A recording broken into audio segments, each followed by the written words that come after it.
Have you ever known anyone or have ever had any people kind of body shame you? Oh yeah, man, 100%. I've probably last 5 years, I've probably put on a cool 30 pounds. I'm just a big, lovable guy. It's kind of, but I roll with it. I love to eat and drink, and it's part of my lifestyle. And you know what? If I'm gonna have a heart attack, it's not from stress. I'm gonna be drinking some wine to like calm that shit down. Excuse me, that stuff down a little bit. And like that's where I think wine is so helpful. Is it's something that you can imbibe in a little bit, and it will naturally like calm you down just enough to like take the edge off and deal with that really tough question from an in-law or another family member that is like, oh, it looks like you've been eating a lot this year. I'm like, you just called me fat. I get it. I'm a little fat. So let's just call it what it is. Like yes, I'm fat. I'm a big hefty guy. I love to eat and drink. I get paid for my opinion in wine and food. Like, come on, let's go. What do you expect me to do? I love a cheeseburger. Welcome, everyone, back to the Barrels and Roots podcast. I have an awesome return guest, and as you can see from my clothing, I am feeling festive, but yet the festivities and the holidays were, we just finished Thanksgiving, and there's some ups and downs with it. Got a great guest with me. Can you reintroduce yourself so people who don't know you can learn who you are? Yeah, thanks, Sean. My name's David Gibson. I am here in Napa Valley. I've been a consultant for many luxury wine brands, launched probably a half a dozen of them. Consider myself a recovering restaurateur. I've been a WSET Advance for probably almost 20 years and looking forward to, one day finally getting that little MW. So I'm excited to be back here with you though, man. This is always good times. It is great times, and we have a fun one for everyone today. A little bit out there, but definitely something I'm looking forward to because let's just put it this way. We just finished up Thanksgiving, and the holidays are always interesting for everyone, and for me and my family, for many families, you got that uncle that just decides to kind of go off at Thanksgiving, and there's always these topics that pop up. And one of the things is that I was kind of brainstorming, we were brainstorming like what would be a fun thing to look at, but like we're going to talk about some of the fun toxic ideas that pop up at Thanksgiving and some wine pairings, and because we got Christmas coming up too, the stress that comes up from some of the conversations, and maybe some wine pairings that would make that a little bit easier. Well, how was your Thanksgiving, by the way? It was great, man. I'd gotten a little bit of that early flu bug, and it took me out. I don't usually get sick, and I was good coming up into it and just kind of recovering now. I've still got a little chest cold, but I'm rocking and rolling, man. I'm happy to be back at it. So that's it was awesome, good, man. I had the in-laws come down from Oregon. They were originally from the Bay Area here and got together with a lot of my extended family out in Pleasanton. It was awesome, man. That's awesome. Can't complain. Well, did you have any fun conversations? We had a family member that spun a fun one, and it was interesting because we had. I don't know how you can get through an entire Thanksgiving dinner without someone dropping some politics, but we had this. So here's what's wrong with the country right now. And it was interesting because you could feel the chill just drop upon the table. And everyone is just like, oh yeah, Uncle Bob just decided to go there. Did you guys have any awkward moments over the Thanksgiving? Well, it's funny. I've got one side of the family that leans very far right, and other side of the family that leans very far left. I'm somewhere in between. I like to tell people when it comes to my money, I'm the most conservative person you'll ever meet. But when it comes to taking care of people, I'm the most the most caring kind of libertarian person you'll ever meet. So I kind of straddle a lot of that. God, man, some of the things, you get a little alcohol in people and oh my God, comes out of the woodworks. They're giving you unsolicited opinions about everything, and you get into conspiracies and like, oh, right. It's fun. Jesus. We put together a little list of wines for people to try when things go. So here's the one I'm going to pick out, and I'll see what you want to throw in there as well. So for me, when we get the episode, the topic of discussion of what's wrong with this country, for me, I need something that is a little bit lighter, because it's gone. We'll get fun. We'll get serious later. We got to get a little bit of fun first. So, I generally like a Gamay. Am I saying that right? I'm so bad. Man, nailed it. Gamay, okay. Gamay. The grape of Beaujolais. Yeah. Why? I love it because for me, it's a little bit light. It's brighter, low tannins. But what do you want to pick for a situation like this, where you need to stop the 30-minute political monologue from getting going before it gets going?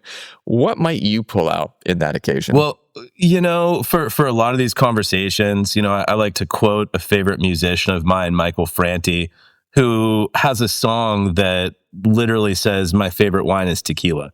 So it depends on how hard that conversation goes. Sometimes my favorite wine is tequila, depending on like how hard that person is pushing their prerogative. But tequila's not wine. So I love the idea of Gamay. With something a little playful. You can pour yourself a big old glass, and it'll take that dry turkey that Auntie cooked and, really liven it back up again, and hopefully shut down that, I don't want to hear what's wrong with this country. There's a lot of things. There's a lot of things that could be better. As you're swirling, you're like, okay, Uncle Bob, you might be keeping on going, but at least I've got my Gamay here to help me lighten the moment. So I'll sit here and listen to you and hopefully not remember a single word you're saying. But yeah, no, I think Gamay, like you said, with a nice chill on it, kind of chills life back out a little bit. And hopefully, you can just kind of quietly reach across the table and pour that for Uncle Bob and just not break eye contact and be like, how about you just drink this instead of talking right now? This is going to be a lot better for all of us.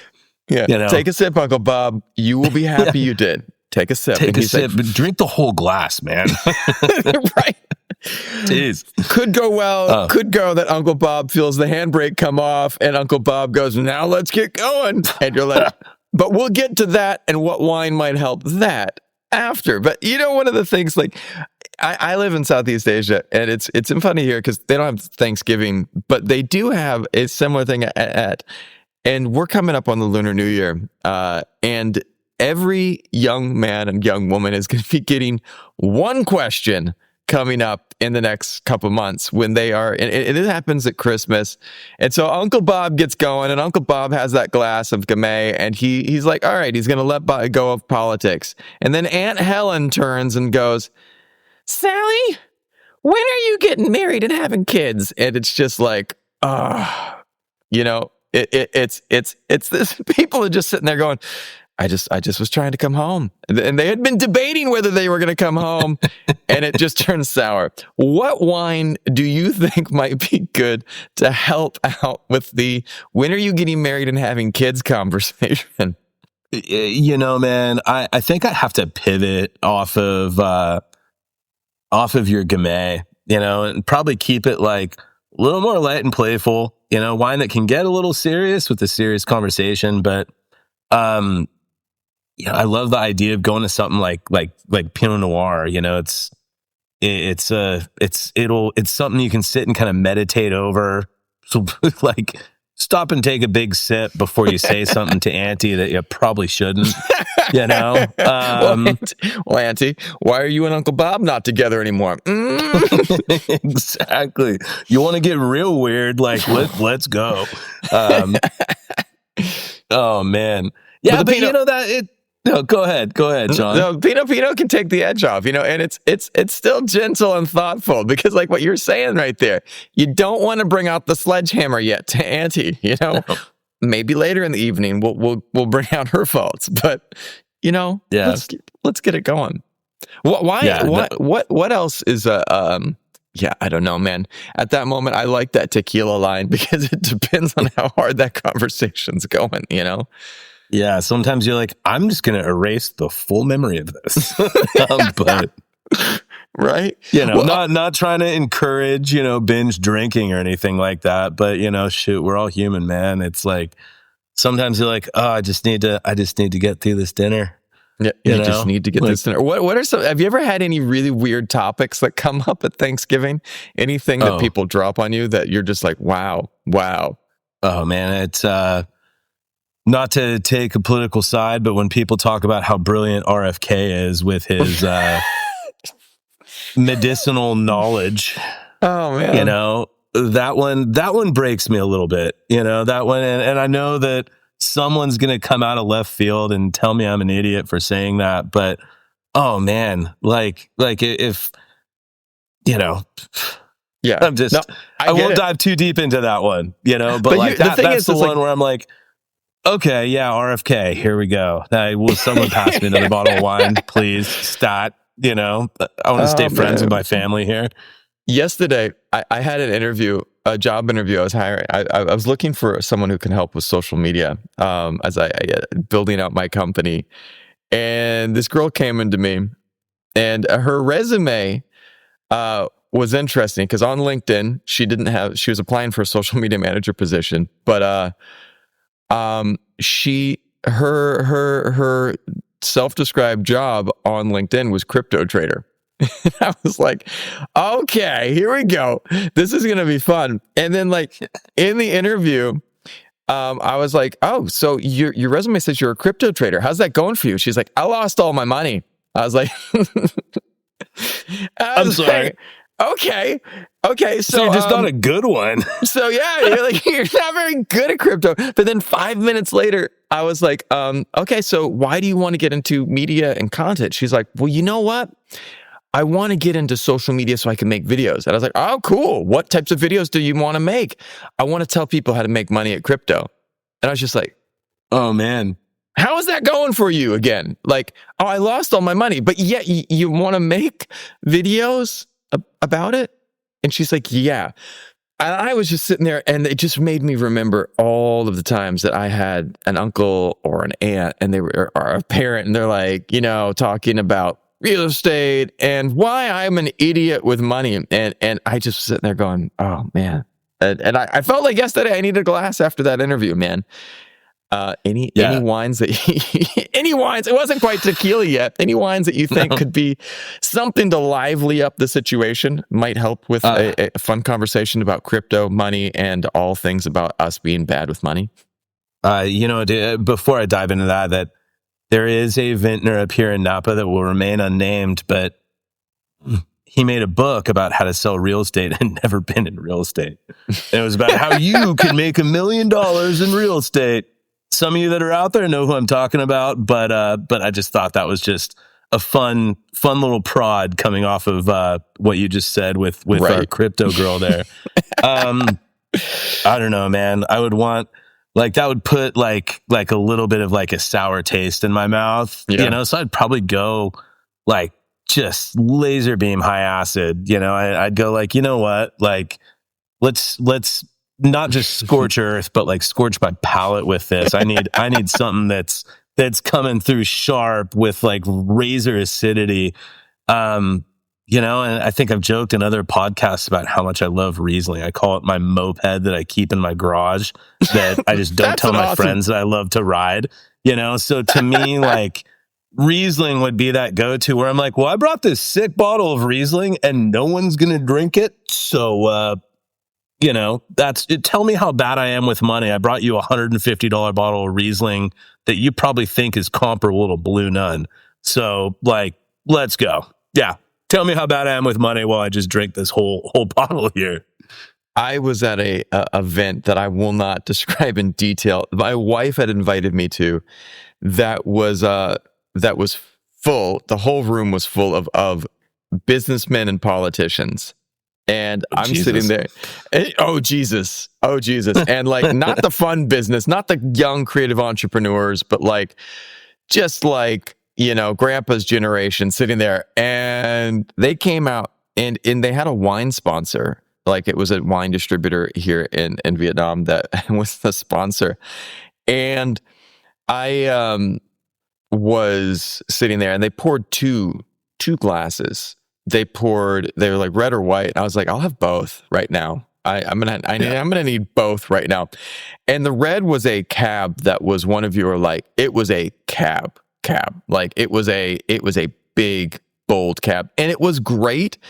But then when I saw and the conversation started shifting, I was like, what is this white? And it was a Riesling. And I was just like, I picked it up and I was like, at this moment, I need this right now. It was just lighter. And I was like, happy thoughts. And I mean, normally I am a big red drinker, but like at that moment, I needed my happy thoughts. I couldn't go heavy at that moment because I was sitting there and turning and I was like, it was rough. And then my wife got up on stage to sing, and then everyone was just talking while she's singing. And I was just like, need some more white.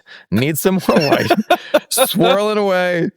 Get the aroma, get the lightness in it. Even there was one point on stage, my wife saw it and she has horrible eyesight. She can't see me from the stage, and she prefers not to wear contacts. And she's like, at that moment, she's like, I can feel my husband simmering down there. And she's like, enjoy your wine. And she said that on stage because everyone was running in front of the stage and taking pictures. And I just was like, guys, can you just sit down while someone's singing? But it was the perfect wine for that. Just like, okay. Usha. Yeah. Usha. Exactly. And, it's like, you can turn and be like, okay, Uncle Chris. All right. I promise we can do a full financial review another time. Try this Riesling. It's great. Try it out. Yeah, give me something that just kind of like just set this straight again.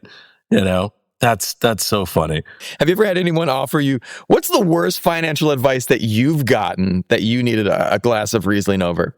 Oh man. I think it's when we bought like a teardrop tow behind RV. I had someone telling me about, how that's like adjacent to buying a boat. And it's just this terrible idea, and I should never have done it. And why would you ever consider that? And it's just like, you're just throwing money away. I'm like, it was at the time, my son was young and he would have like febrile seizures from getting so hot. And I'm like, I just need something with air conditioning in it. Like if we're going camping, I got to do this. This is all right. It's an investment, but who just gave you the right to criticize me on this? This was my financial decision. Like, oh God. And I'm paying 4 points in money. got the money cheap. Like, get out of my face. Anyways, that was one. And then, I always choose to lease all my vehicles, take it as a business expense, and to have people talk to you about like, oh, well, you're just throwing money away constantly. You're never going to own the car. I'm like, why own a depreciating investment? Like, come on, you really want to talk investments here? Like, let's go. Right. I'd much rather buy a case of Riesling and let it sit. I'd probably make more money than like whatever you're about to tell me. So, I'm with you. I've had so much bad advice financially. And like now I have my Growing Money podcast where I talk to people that offer good advice. And one of the things they say is they're like, dude, don't listen to your uncle. Don't listen to the people around the water cooler. They don't know. They literally don't know. Tell them to shut up. That give them a glass of Riesling and tell them, you do you. I'll do me. Yeah. Hey, why don't you just be quiet and enjoy this? Here you go. Put it in your mouth. You're gonna like it. Right. And if you don't tell me about it. Right? And we haven't even crossed over the line to one of the. I living in Asia, there is a different thing that I have to deal with, and love these people to pieces. But we live with my wife's parents, my in-laws, and my father-in-law has a way of finding fault in everything I do. Bless his heart. bless his heart, my battery died on my motorcycle the other day, and he is he loves fixing the bikes. And if I go and get something replaced without telling him, he's kind of challenging. So I was like, I was looking at my wife. I was like, just let me go get my own battery. I know how to do it. I know how to swap it. It is not that difficult. She's like, my dad likes it. Just talk to him about it. And I was just like, okay. I went down and I was like, hey, how's it going? It's so good to see you. My battery died on my bike. I'd love it if you could help me get a new one. Back in my day, I never had a battery die. You know what? You're not turning your bike off. I know I'm 99.9% sure I do turn my bike off. I do turn off my lights. I do all these things right. But you're not doing. No. I'm sure I did. I did do that. It's just happening. That back in my day, and your generation of soft conversation comes up at every Thanksgiving, every holiday. Without fail, he will launch into, this generation, they're all soft. It is a challenge to get through that. And it is just like one of those moments you're like, just trying to breathe through this moment. What? Have you ever had anything like that go on? Oh, man. Yes. Yes is the long and short of it, where it's like, everyone's like, oh, this generation's so soft. I'm like, we're working 3 times as hard for a tenth as much money. Like, what are you talking about? We're soft, Yeah. But God, man, like if I were to pair like a wine with that, I think going to something like light, bright, sparkling, whether we're talking like a true champagne or just, something that's fun and playful, like just get their mind off of it, Give me the bubbles. Give me the bubbles, man. All day. Dude, my wife is the self-proclaimed champagne whore. Like she would put us in the poorhouse with the bubbles that she drinks. And it's just, but you know what? It keeps her happy too. And so to me, if I've got someone that's like, oh, you're so soft. This is so soft. I'm like, you know what? Yeah. Let's just celebrate. Let's just stop talking about whatever you're about to go into. Happy New Year. Happy New Year. Let's sing a song and not go down that path, Grandpa. Yes. Stay out of that rabbit hole. Nobody likes it. It's full of rabbit dung. No one wants to go down there. No one does want to go down there. And, it's a great that pop in the cork. It's like a great hold that thought. Yeah. Or let Grandpa, me change course on the subject really quick here. You're gonna Grandpa, like do you want a toast for us? Yes? No? All right, keep your mouth shut. Yeah. And again, trajectory change real quick. Trajectories change. None of this is about disrespecting the people. This is all about, can we all coexist? And maybe that's the whole point in society right now. We don't have to change everyone's opinion, but we do have to find a way to kind of just get through the day together. Because we're all in it together, Yeah. And you know what buffers that well? Is a glass of wine. Hell, it does. Hell yeah, it does. Soften those edges right up. It's like, that's why I don't understand, like, why wine is going through this contraction right now. Like, wine is the answer to many things. And even though, alcohol isn't always the answer, here's my dad joke for you. It is technically a solvent. Terrible. Well, I get it. And I think, understandably, and I think that there is a difference between, I remember the old TV shows, and young people, you guys did not grow up with the TV shows we did, but there was a TV show that was slightly before my generation. It was called Cheers. And Cheers. Oh, yeah. Just it was about these people, and these guys would show up after work and drink from 5 p.m. till around 10 p.m. every day. And all right, guys, we're not advocating that, but there is something to be said. Like, dude, one of my professors, I remember when I was doing med school, I did a lot of different things, but I did med school before I dropped out because it wasn't my thing. But a lot of my classmates were on this kick. Should we tell everyone to stop drinking? Is it the right thing? And my professor looked at us and he was like, life is hard. Life is hard. And there are challenges that everyone has. And people, if they enjoy it, and he's like, I love wine. And if I need a glass of wine to help me with my day, so be it. It's not, everything in moderation, but you know what? There are some challenging conversations out there that sometimes you need a way and a tool to help you. And that's what I say, because, we had a thing, and my wife has always dealt with one challenge, and we like to go out once a week, twice a week, to go and have a glass of something, because for my wife, ever since she had our daughter, you know what? Your weight, your body, she just gets critiqued constantly and on the news.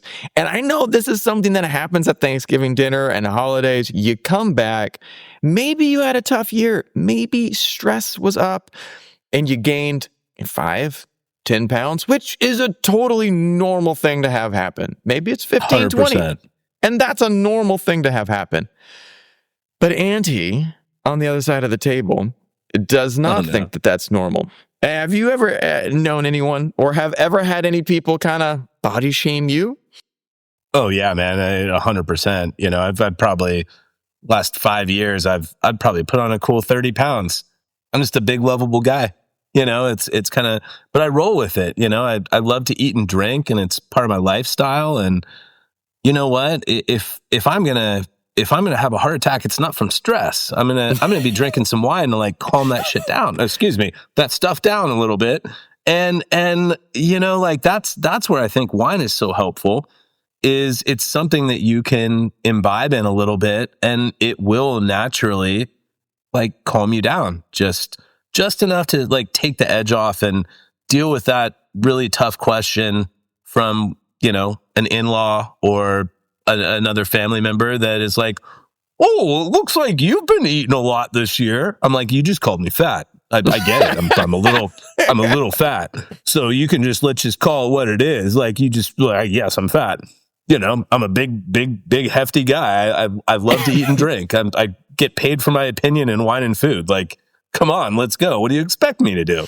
I love a cheeseburger. We went out the other day, and my wife and I, she had just gotten body shamed, like she had gone for a show, and the show texted her this: "Hey, before we book you, can you send a video of your body? We just want to make sure that you've lost, you're still skinny and haven't gotten fat again." And my wife was like, "I need to go out and I need to have a drink. Like, I really, really, really need to go out." And I was like, "All right, say no more. I've got this lovely rosé that you guys need to try." And she was like, "I've never had rosé." And I was like, "Now you will." Yeah. Oh, she had, and then now rosé is her new favorite wine. So, I love, good provincial rosé, or like that style where it's like a direct press rosé, where it's just aromatic and fun and playful and easy to drink when you need to, take your mind off of how someone just like body shamed you.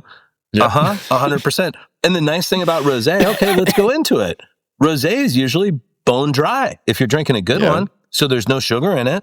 You're not, for those people that are like keto, that are trying to lose weight, having something like a beautiful bone dry rosé, you can make yourself feel a little better. And then you feel good about drinking it because you're not imbibing in, sugar and like high carbohydrate counts. And I think, Sean, that's spot on, man. That's a really, really good move on your end. Well, you'd be like, you compare it with, you know what? I'm not talking about bodies tonight, but I will absolutely talk about this rosé. How about you try some of that? Yes. Maybe it takes the edge off of you as well, Grandma. Yeah. Yeah, what are the kids nowadays say? Like, how about you have a big old glass of STFU? Yeah, right. Right. Like spelled ROSE. Makes it a little better. Exactly. And Same what vibe. better way to fix it? Yeah, same vibe, man. Well, and we have my wife's family her mother has a big family. Like a big family. Like there's like 12 brothers and sisters.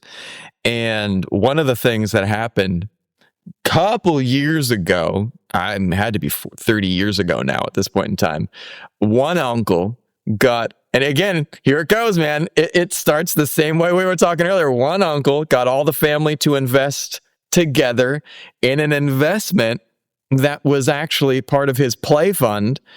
And then he paid people their money back eventually, but he didn't make them any money, which caused another uncle who was actually great with money to freak out and get pissed off, caused this family rift that now, since then, 30 plus years since then, every single family meetup is a grudge session between the two sides, talking about what this side is doing and what that side's doing. And it's just, it feels like an old Italian mob drama. Like, what are you doing here? It feels like a straight up mafia movie where the two families, we are no longer associated with that family, They it's did us nuts, man. dirty, it was bad. It was not good.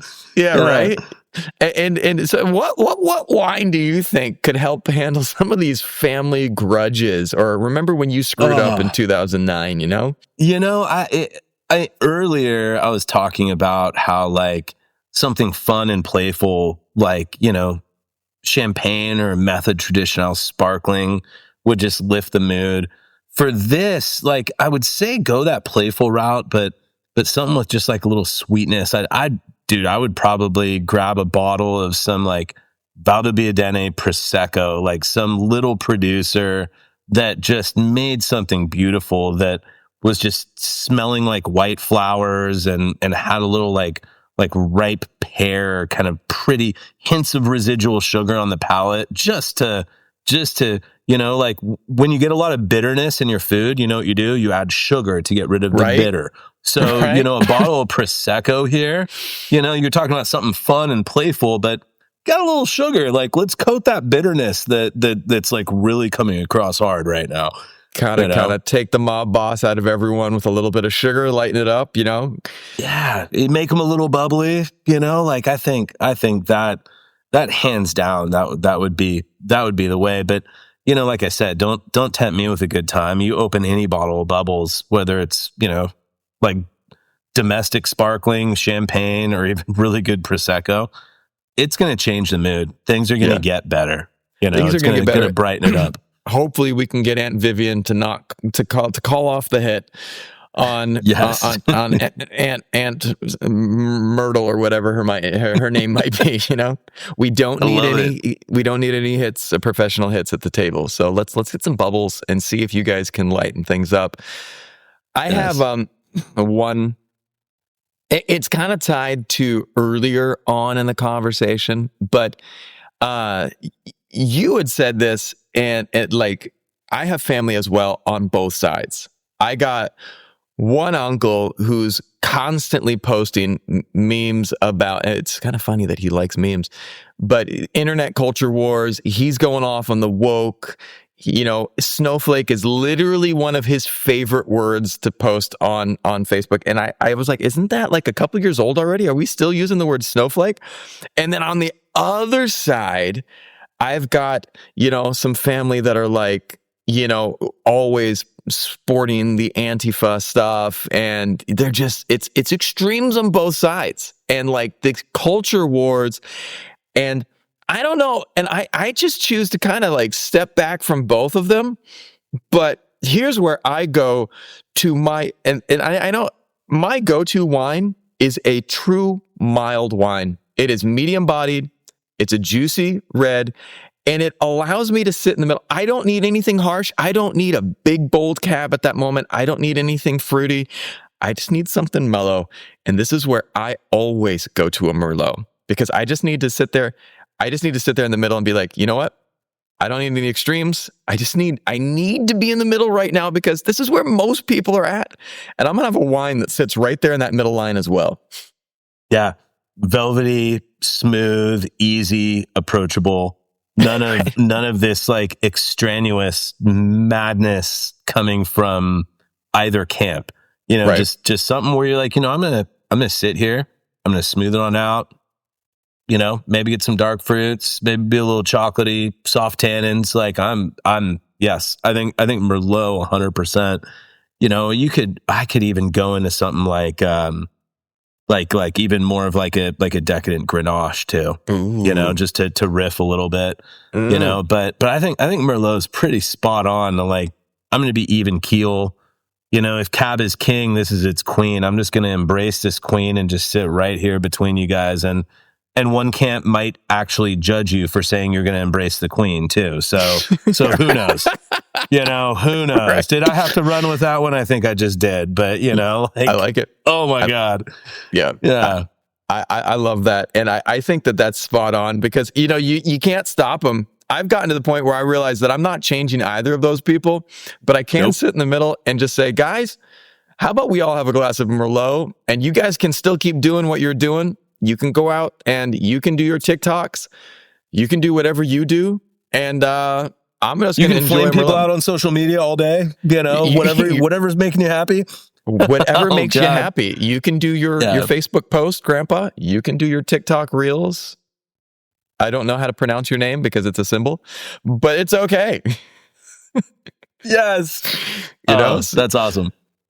Go either way. You know, I have another uncle that is, bless his heart. He is who he is, but he is literally the most competitive person I know, but not about himself. It has all been passed on to the next generation.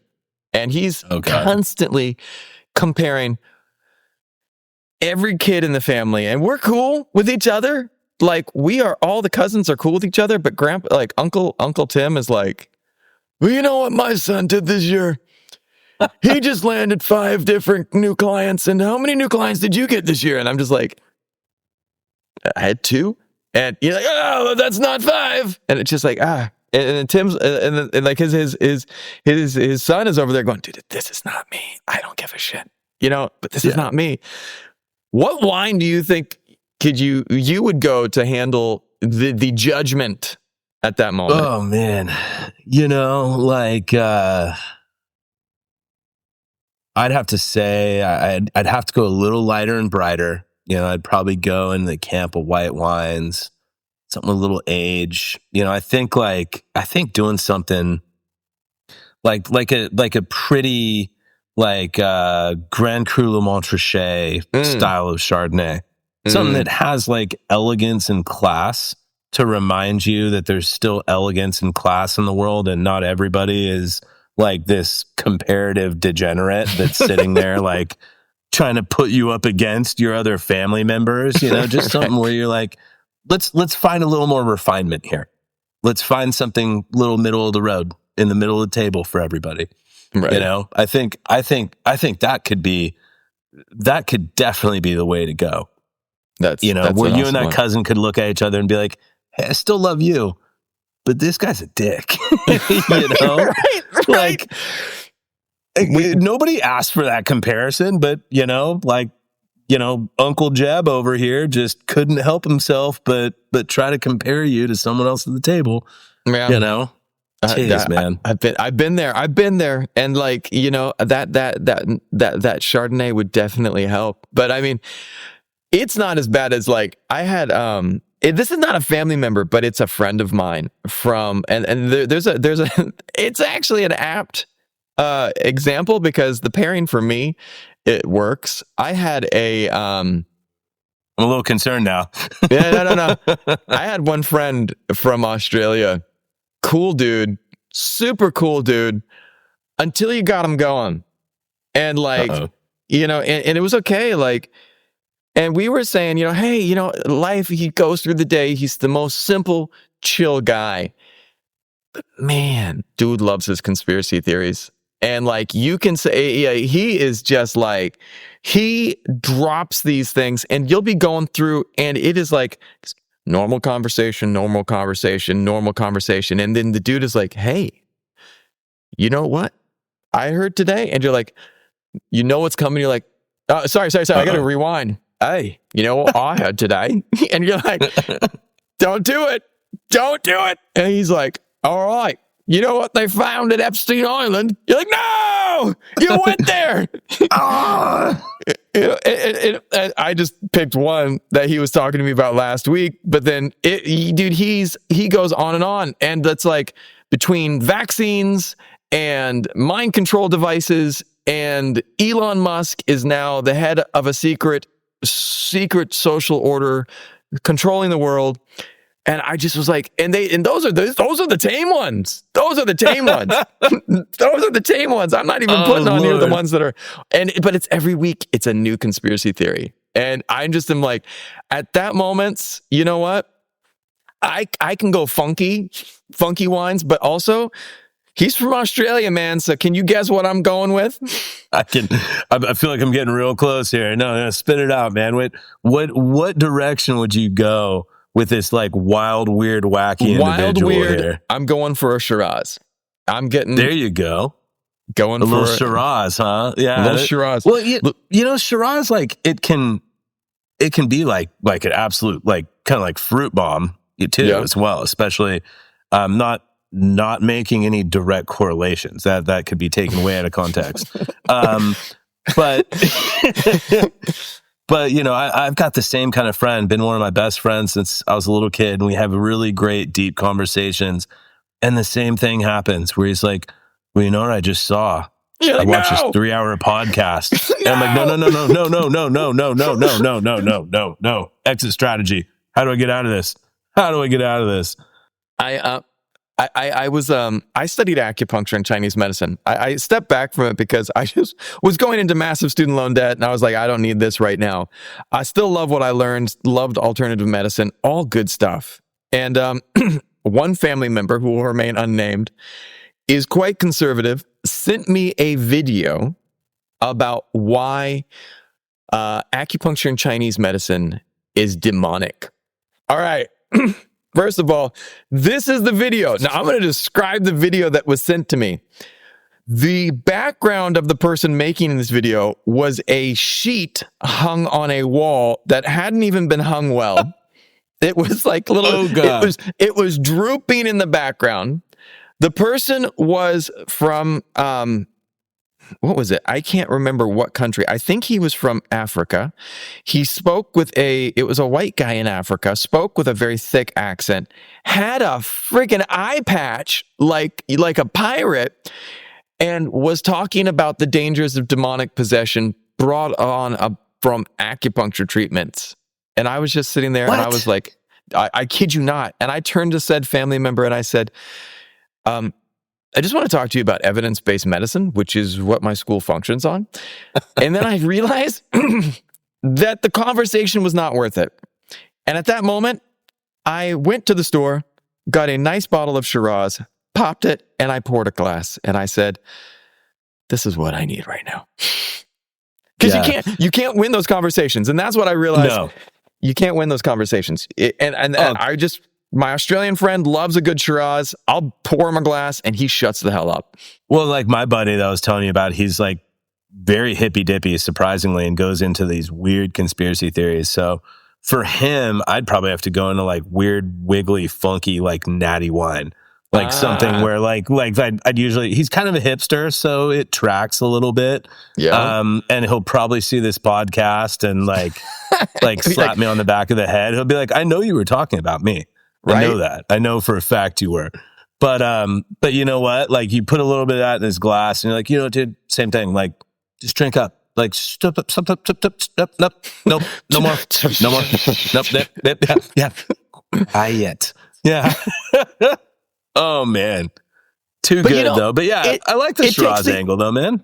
It takes the edge off, you know, and the thing is that what I realize is like sometimes we all have stupid stuff we say. I am horrible about diving into media. I worked in media a long time and I hate the trends, and I am firmly against AI-generated video content. Like yesterday, I was sitting there getting ready to have a Google Meet, and they're like, do you want an AI-generated avatar of you that moves like you? And I was like, or I can turn my video on, like talk about features that I literally don't need. Like, I am not that self-conscious with the way I look to have an AI-generated avatar. And like, you know, my background's not great. That's okay. It's okay, you know? But I mean, I have to be very careful that I might go down that path. And it's like, again, one of those times, sometimes I might be the person driving someone to a very delicious glass of Shiraz. I may have been, I hate to admit it, I may have been that guy once or twice too. You know, I right? don't like to do it, but But you know what, man, I got to comment. I love your background. I have a buddy who's a well-known musician who's like, who's this guy, Sean Trace? It looks like he's a crazy musician with what he's got going on. So I have to compliment you on your background. I appreciate it beats my wine table and my Banksy stuff back here. I was actually going to say the wine table, it was pretty on par, man. I love that. I was like, I needed to get one of those. DeLong's wine table, man, it's famous. It's fun. It's a great reference piece too. You know, for people getting into wine, it's fun because it shows you this gradient of, you know, wine acid, structure, palate, everything. They're fantastic. It was one of the first like cool wine things that I bought when I was getting into wine.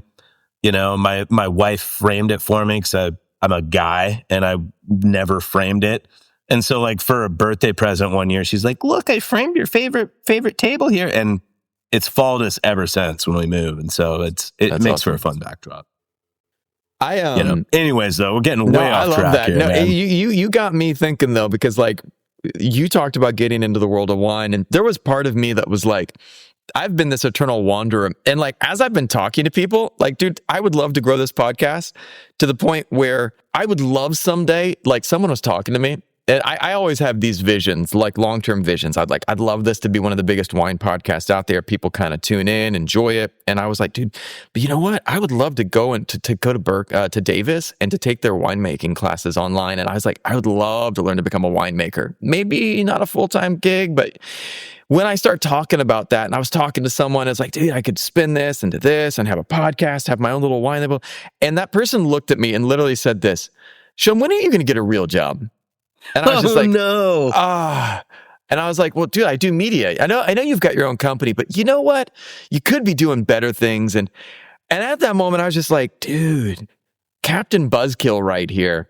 And, you know, there are those types of people. And the win and get a real job, like, but this type of person that I want to talk about is not that. It's not just about the job. It is that buzzkill person, that person that whenever things start going good, they just want to go, hey, look at that balloon. It's big. And this is the moment that I have to pull out the big guns. What do you think? What do you think I'm going for at this moment, my friend? Hey, you know what, man? I've got to know you pretty well here. I think you're going to have to, I think you're going towards, you know, the king of red wines here in Napa. You got to be. We haven't talked about it yet. We haven't talked about it yet. And it's the most challenging. Captain Buzzkill needs the king of reds, man. It's time for some cab. Yeah, you gotta bring it out and kind of set the stage. It's like, you know, in chess, that's your most important piece, you know. Yep. And so if Cabernet is king, it's like, you know, with this, you know, I used to get that kind of like anti-love all the time as I'm a recovering restaurateur. People would always look at me and they're like, oh, I'm really glad you like the restaurant business. Yeah, when are you going to get like a real job? I'm like, I'm a food and beverage director. Like I'm doing some cool stuff here. And they're like, okay, yeah, but that real job, how about the real job? I'm like, all right, you know what a real job is? Here's a, you know, $300 bottle of Cabernet that they made 2 barrels of. You know, here's a real job for you. Oh, do you want access to this? I think we could orchestrate that. But in my real job, it's given to me. So that's what I'm going to go for is another big glass of STFU. If we 100%, man. Bring that one back up, you know, and like a really big hearty glass of it. Really? Oh, we're not pouring light. We're not doing this. Let's have a little sample. Like, we're like, all right, this is the point in time in the evening on Thanksgiving that I grab all of these fun relatives. I sit them down and go, guys, it's time for a wine lesson. You all need to shut up and have a glass of this. This is expensive. Yes. This is expensive. Yes, this is an investment and I'm pouring some for you. You know, and it's like, all right. And we shut everyone up because there is something to be said for a big, bold cab that when you drink it, it is so powerful. It is so big that you are just sitting there going, damn. There's nothing else to be said at that moment. Conversation stops. You have to sit there, you know, smell how intense it is. You know, you got the black currant pepper, a little oak. It has that energy that just freezes that time. And you just sit there going, yeah, happy holidays.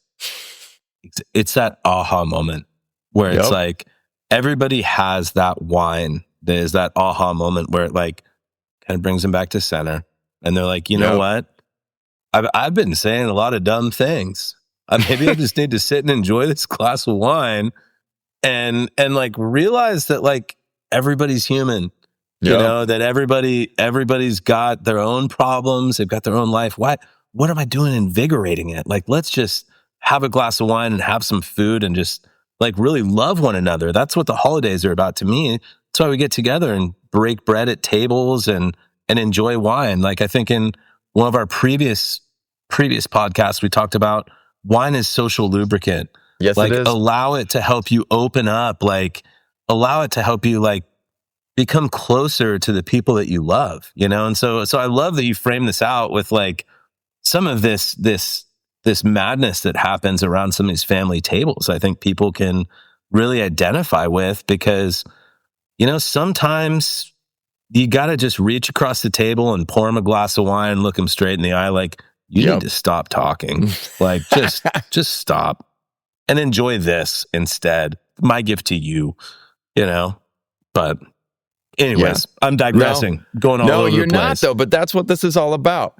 I think that the thing that I would say is, you know, the holidays are tough for anyone. They're great. You get to be around family, but there's the stresses that come with that too. And, you know, I think whatever it is that you need to get through that time, whether it be, you know, maybe it's not a glass of wine. Maybe you need some yoga. Maybe you need some meditation. Maybe you need a big slice of pizza. Maybe you need a good big bottle of Cab. Hey, you know, might need the bottle. It comes in glass, Sean. It comes in glass. Yeah, right. Right.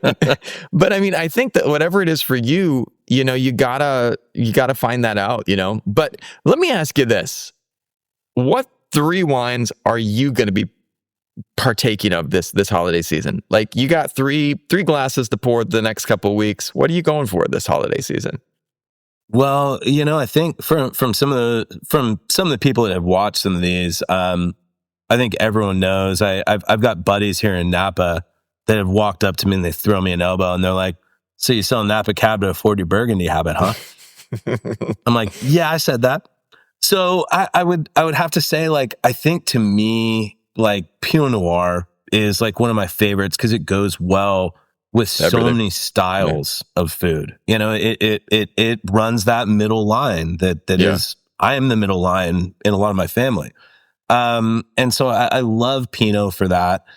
I'm a huge fan of Rhone wines. I like a lot more of like the Chateauneuf du Pape. I love that blend of like Grenache, Syrah, Mourvedre, or any of the 13 varietals that can be used in Chateauneuf to make, you know, those wines. As much as I love Pinot, it can be a little acidic for some people.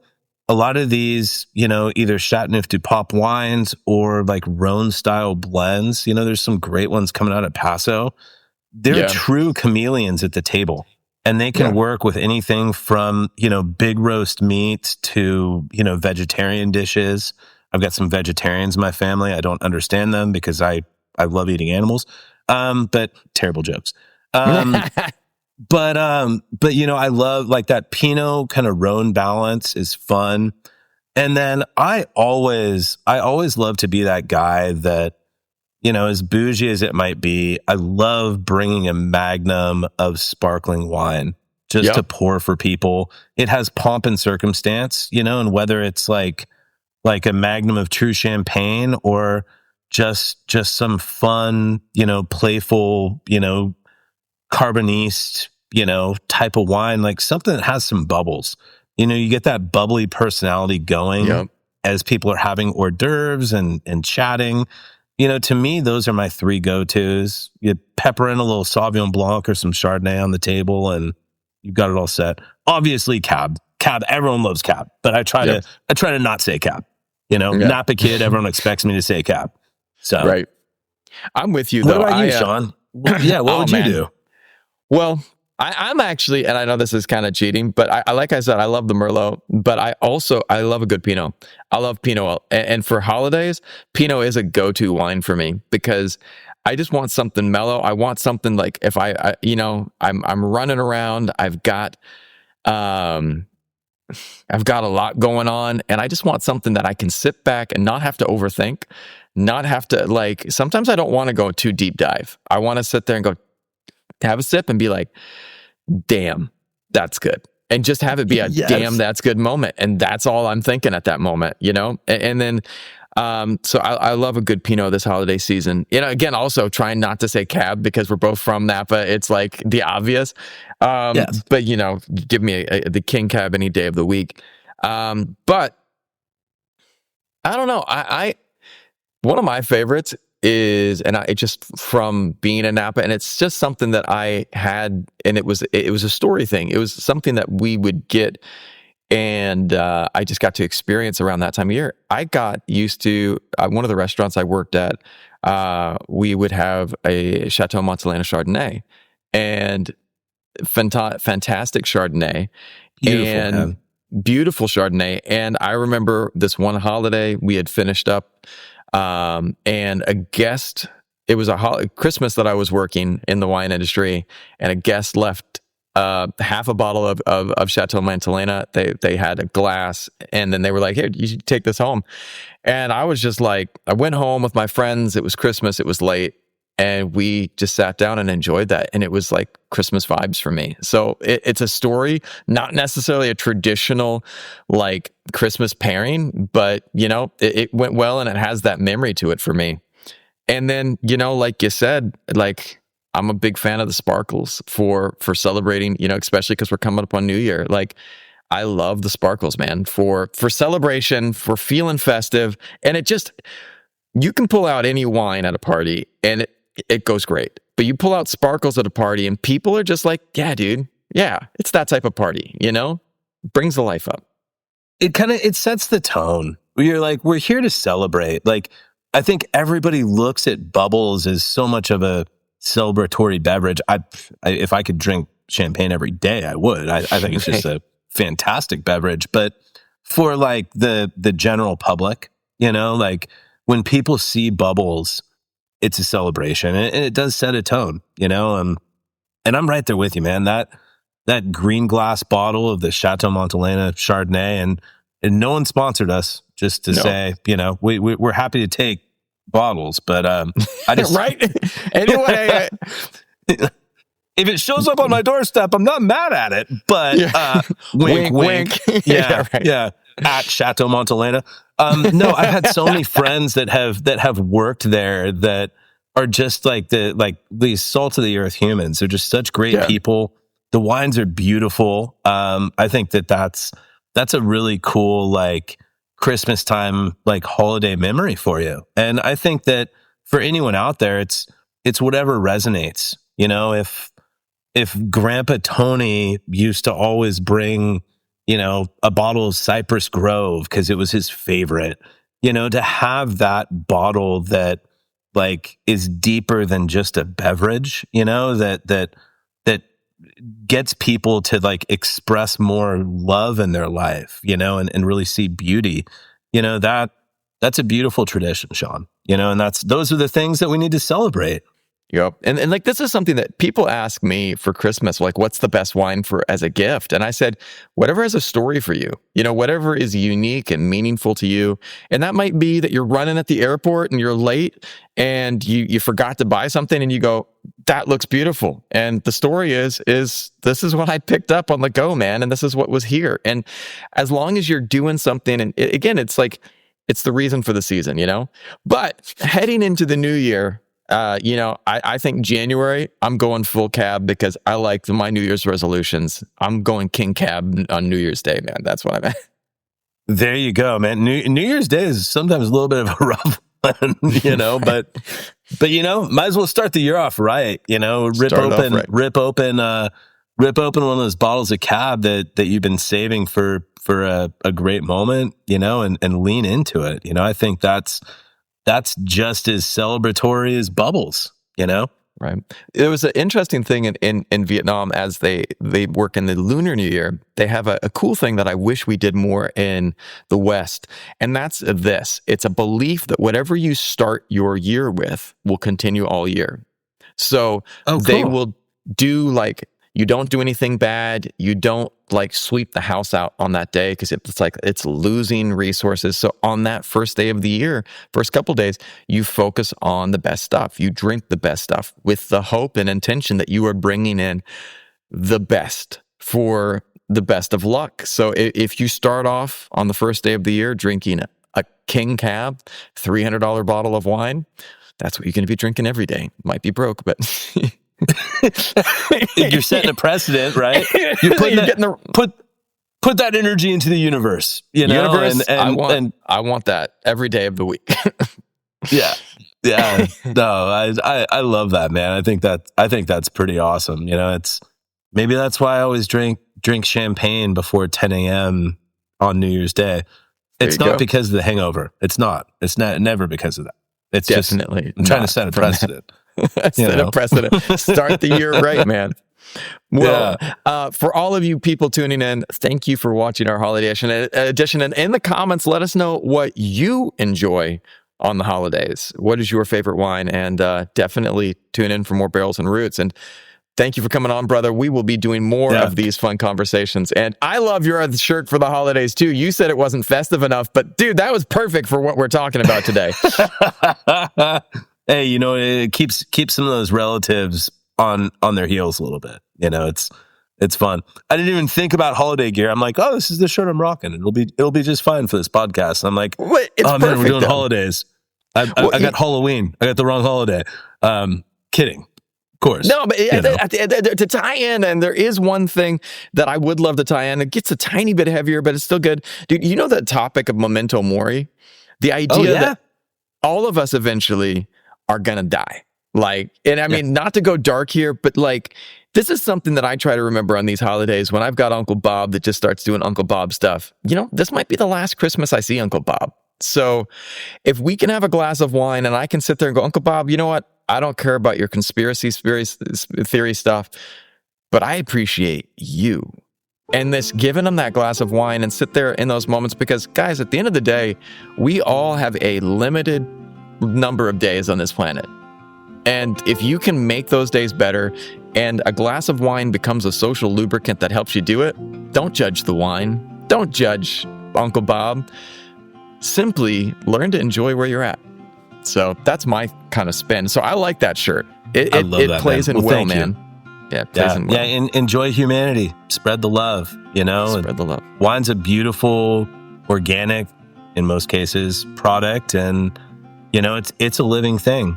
You know, it too will die at some point. You have to enjoy it and celebrate it with those that you love while you have a chance to tell them how much you love them. Because if you forget to do that, there'll be one day that you might wish you did, you know? And so that's what the holidays is about, is just enjoying each other as the humans that we are, meeting people where they're at, and, you know, just trying to make things a little better, one glass at a time, right?